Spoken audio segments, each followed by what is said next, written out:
Porque los celos son el furor del hombre y no perdonará en el día de la venganza. Proverbios 6:34.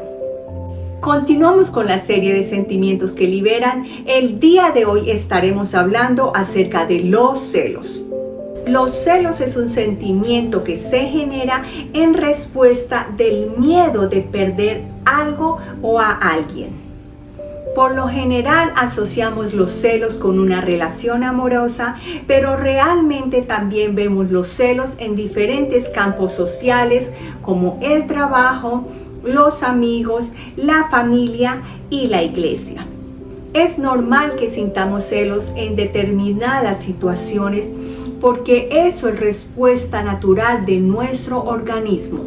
Lo que está mal es cuando los celos se vuelven obsesivos y controladores. Los celos pueden ser explicados como una emoción intensa provocada por la desilusión, insatisfacción, envidia, la traición, el miedo de no tener claro lo valioso que tú eres, baja autoestima. En algunos casos es la necesidad de controlar algo o a alguien. Los celos podrían terminar enfermando tu vida, afectando tu cuerpo y tus pensamientos. Este sentimiento, una vez que invade la vida de la persona, puede causar tanta incertidumbre que la persona terminará sufriendo de ansiedad, depresión, irritabilidad y dificultad para controlar la ira entre pareja y con su entorno. Vamos a ver un ejemplo en la Biblia acerca de los celos. Esto lo encontramos en 1 de Samuel 18:6. Aconteció que cuando volvían ellos, cuando David volvió de matar al filisteo, salieron las mujeres de todas las ciudades de Israel cantando y danzando para recibir al rey Saúl con panderos, con cánticos de alegría y con instrumentos de música. Y cantaban las mujeres que danzaban y decían: Saúl hirió a miles y David a sus 10,000. Y se enojó Saúl en gran manera y le desagradó este dicho y dijo: a David dieron 10,000 y a mí 1,000. No le falta más que el reino. Y desde aquel día Saúl no miró con buenos ojos a David. Aquí vemos un ejemplo perfecto de los celos. ¿Qué pudo causar que un hombre como Saúl, siendo el rey de Israel, que todo lo que él dijera era como si Dios hablara, sintiera tantos celos por David? ¿Quién iba a pensar que él se transformara en un hombre celoso? Sabemos que David, siendo un pastor de ovejas y sin tener experiencia de cómo manejar una armadura de guerra, mató a un gigante. Y esto lo convirtió en un héroe nacional. Desde ese momento, Saúl empezó a ver a David como su rival. Saúl siempre había tenido la atención del pueblo. Saúl siempre había sido visto como el número 1. Pero después, cuando David mató a Goliat, empezó a verse como el número 2. Esto desagradó en gran manera a Saúl. Ya Saúl dejó de ser el centro de atención. En Samuel 8 dice: y se enojó Saúl en gran manera y le desagradó este dicho. Desde aquel día empezó a mirar con malos ojos a David. Empezó a verlo como su rival. Y esta es una característica de las personas celosas, cuando se dan cuenta que hay personas mejores que ellas. Y cuando están en riesgo de perder la atención. Esto le pasó a Saúl. Él estaba perdiendo la atención del pueblo.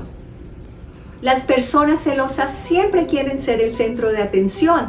Saúl empezó a sentirse inseguro porque perdía la atención del pueblo.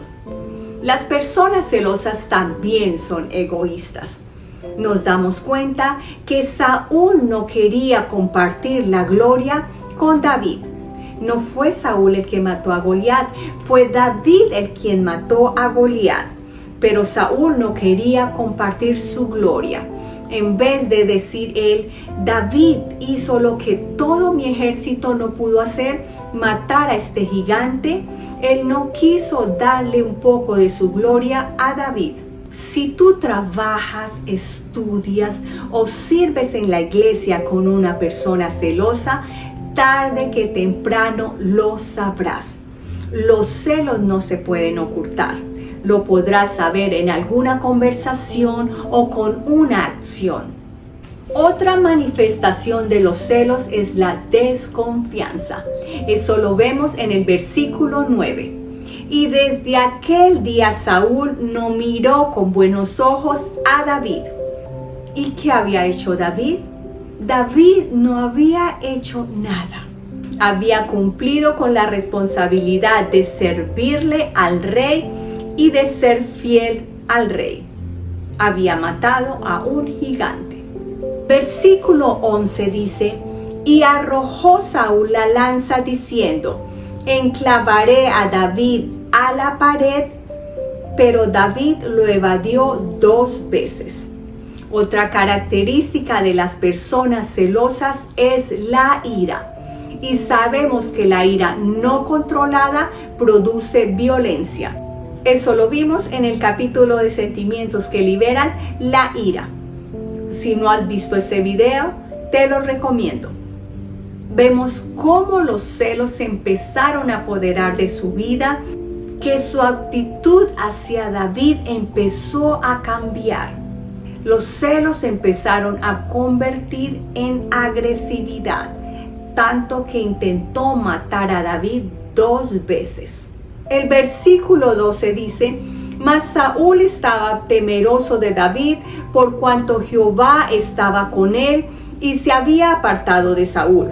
Vemos que otra característica de los celos es el miedo. Tenemos miedo que esa persona llegue lejos. Tenemos miedo a no tener los privilegios que esa persona tiene. O tenemos miedo de no llegar a tener ese cargo o esa posición, sea en el aspecto laboral o sea en la iglesia. Ese miedo te va a producir celos. Como vemos, el miedo forma parte de los celos. Y tenemos miedo que eso nos ocurra. En Santiago 3:14 dice, pero si tenéis celos amargos y contención en vuestro corazón, no os jactéis ni mintáis contra la verdad. Versículo 16, porque donde hay celos y contención, allí hay perturbación y toda obra perversa. Si tú tienes celos de alguien, te molestará todo lo de esa persona. Eso le pasó a Saúl con David. Le molestaba todo lo que David hacía. ¿Y qué hacía David? Servirle al rey. Pero si de pronto no te has dado cuenta que esto está pasando en tu vida, que tienes celos por otra persona, estos celos irán aumentando hasta enfermarte y adueñarse de tu voluntad. Y en definitiva, destruir tu vida. Ahora bien, si empiezas a tener celos porque una persona es más atractiva que tú, más intelectual, más sobresaliente, o qué sé yo, celos entre familias, entre pareja, entre hermanos o en la iglesia, porque una persona sirve mejor que tú, canta mejor o predica mejor. Toda esta clase de celos destruye a la persona. Y si algo de esto te está pasando a ti, te animo a que busques ayuda. El Señor Jesús está dispuesto a ayudarte, a sanarte y liberarte de este sentimiento. Bendiciones.